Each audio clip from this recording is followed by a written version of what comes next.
One of the most important things to consider when you have wet books is how long they've been wet. You can have a situation where a book is sitting around for a couple of hours in water or a few days, and depending on how wet it is and how long it's been sitting around, you're going to treat it differently. One of the biggest things to worry about in any situation, unless you happen to live in a desert, is the growth of mold. The faster that you can get a book out of water, the less likely you're going to have problems with mold. Another thing to worry about is how damaged the pages are going to get individually. Certainly the longer that it takes for you to dry a book out, the more damaged the book is going to be.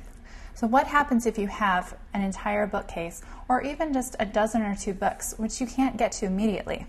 If you only have a few books, one of the best ways to preserve them until you can take care of them is to put them in the freezer. That's right, you can just freeze them how they are.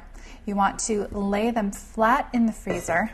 If you can have something in between them so that the books don't stick together, then that's even better.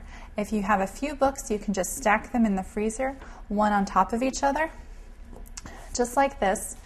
If you have several books and you have a large freezer, then the best way to deal with them is to put them on their spine or upright in a box. You don't ever want to have them so that the pages are being pulled by gravity down, because it's going to break the spine of your book.